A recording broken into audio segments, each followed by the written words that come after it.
aujourd'hui à Gaza à nouveau avec mon ami Christophe de Nantes, avec une activité qui maintenant dure depuis 20 ans, avec des séjours très réguliers, 3 fois par an, et une activité qui se partage entre la chirurgie et le témoignage.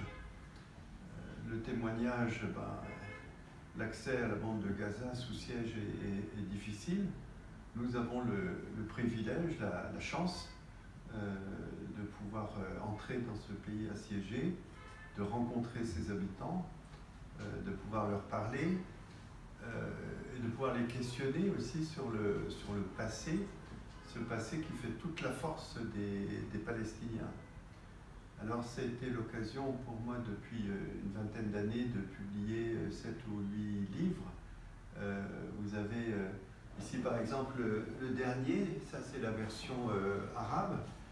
Je me suis intéressé beaucoup aux aspects juridiques parce que quand on est un chirurgien et qu'on opère des petits-enfants qui ont reçu des balles, des explosifs, des femmes qui ont été éborgnées sur leur toit en simplement séchant leur linge, on se pose évidemment immédiatement la question du droit. Et donc je me suis beaucoup intéressé au droit avec mon ami maître Gilles Devers, qui est avocat à la Cour pénale internationale et qui a maintenant reçu des très grandes quantités de dossiers de plainte en provenance de la bande de Gaza en particulier, plus de 4000 dossiers individuels en dehors des dossiers qui ont été rédigés par les avocats, par la chambre de commerce, les pêcheurs, etc. Et c'est grâce à ce travail parti de Gaza que Fatou Bensouda, après 5 ans d'enquête préliminaire, a ouvert une enquête officielle à la Cour pénale internationale. Autrement dit, le noyau de la résistance juridique palestinienne, il est à Gaza et il va jusqu'à la Cour pénale, jusqu'à la Haye par l'intermédiaire des avocats que les Gazaouis ont pu saisir.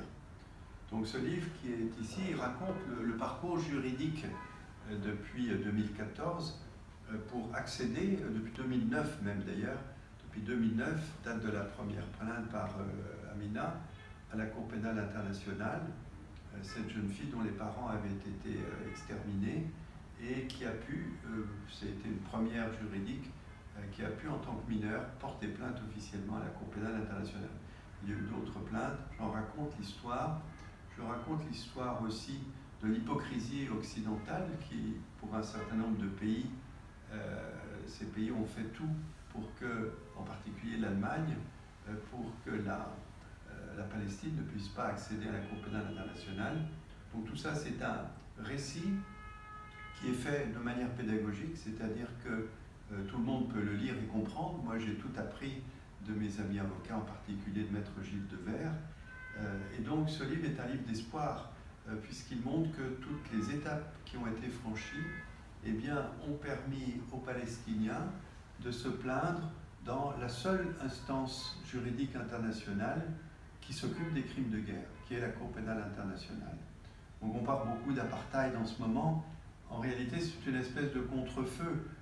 L'apartheid, la discrimination, elle existe uniquement dans le territoire de 48. Ce sont les Palestiniens, Israéliens qui peuvent se plaindre de l'apartheid. Par contre, en ce qui concerne la Cisjordanie, Gaza, Jérusalem-Est, ce sont des pays qui sont assiégés ou envahis, c'est équivalent en droit, et donc c'est le droit de la guerre qui s'applique. Donc il n'est pas question de parler d'apartheid en Cisjordanie ou à Gaza, c'est le droit de la guerre. Donc l'occupation, c'est quelque chose qui est régulé, il y a des règles qui ne sont évidemment pas respectées par la partie israélienne, mais donc c'est à travers tous ces méandres juridiques que je